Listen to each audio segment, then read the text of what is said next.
Вселената е пълна с мистерии, а често поглеждаме към звездите, към далечни галактики, за черни дупки и за космически произход. Но не винаги имате нужда от телескоп, за да намерите добра загадка. Понякога най-дълбоките загадки са точно тук на Земята, в тихите кътчета на нашата планета. Те се крият в обгорени от слънцето пустини и шепнат по улиците на малките градове. Тези земни мистерии предизвикват нашето разбиране и ни канят да погледнем по-отблизо, да поставим под въпрос това, което виждаме и да се впуснем в пътешествие на открития. Представете си място толкова равно и пусто, че се чувствате като на друга планета. Това е пистата Плая в долината на смъртта. Това е огромно, пресъхнало езеро, напукано и изсъхнало под безмилостно слънце. Разпръснати по тази огромна празна сцена са камъни, някои малки, други тежещи стотици килограма. Но това не са обикновени камъни. Зад много от тях има дълги, отчетливи следи, врязани в твърдената кал. Следите се извиват зигзагообразно и понякога вървят успоредно на стотици метри. Ясно е, че камъните са се движили. Горещият въпрос почти век беше как? Каква сила би могла да задвижи тези тежки камъни по почти равна повърхност? Мистерията завладява общественото въображение. Хората виждаха следите и изпитваха чувство на страхопочитание и объркване. Нямаше отпечатъци, никакви признаци на човешка или животинска намеса. Тази липса на очевидна причина беше идеалната почва за спекулации. Някои теории предполагаха, че мощни локализирани ветрове са достатъчно силни, за да бутат камъните. Други предполагаха, че повърхността на Плая става толкова хлъзгава след редки дъждове, че дори лек бриз може да свърши работа. Появиха се и по-екзотични идеи. Някои хора се чудеха дали странни магнитни колебания в Земята дърпат камъните или може би са били побутвани от посетители от друг свят. За хората, които посетиха, гледката беше сюрреалистична. Те стояха на ръба на Плая, гледайки тези мълчаливи пътешественици, замръзнали във времето. Самите камъни изглеждаха като пазители на древна тайна. Всяка следа беше изречение на език, който никой не можеше да прочете, разказващо история за пътешествие, което се е случило, когато никой не е гледал. Огромната тежест на някои от камъните, като известната 700 кг Карен, направи загадката още по-дълбока. Изглеждаше невъзможно. Години наред учениците се опитваха да разгадаят загадката на плаващите камъни. Те картографираха следите, измерваха камъните, анализираха геологията на Плая. Но камъните пазеха добре тайната си, движейки се само в редки случаи, сякаш когато никой не беше наоколо. Пробивът изискваше нов подход. В началото на 2010 години екип от изследователи реши да наблюдава камъните директно. Те вградиха GPS устройства в специално изработени камъни, инсталираха високорезолюционна метеорологична станция, инсталираха камери за заснемане на времеви интервали. След това чакаха.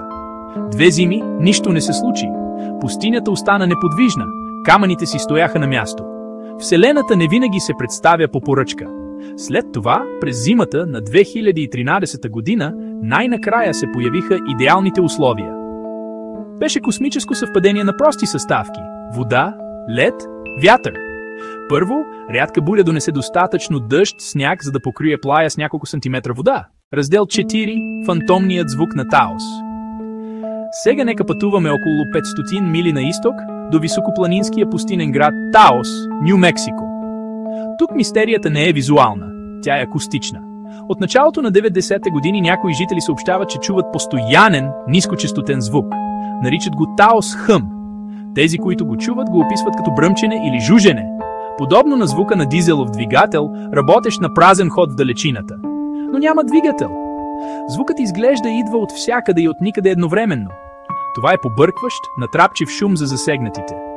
Но остава напълно незабележим за повечето хора, създавайки странно слухово разделение в общността. Преживяването на чуващите е дълбоко лично и често изолиращо. Тревожност, натиск в ушите, главоболие, нарушение на съня. Те търсят източника, разхождайки се из домовете и кварталите си, опитвайки се да определят откъде идва шумът. Но той винаги е недостижим. Това, което прави Таос хъм толкова озадачаващ, е неговата избирателност. Само около 2% от населението в района може да го чуе. Когато следователите пристигат със сложно оборудване за откриване на звук, те често не намират нищо. Никакъв акустичен сигнал, който да се откроява от нормалния фонов шум. Това довежда до разочарование и усещане за пренебрегване сред чуващите. Подобно на плаващите камъни, липсата на просто обяснение води до широк спектър от теории. Раздел 5. От мистерия до величие. Разплистване на темата плаващите камъни и бръмченето на Таос.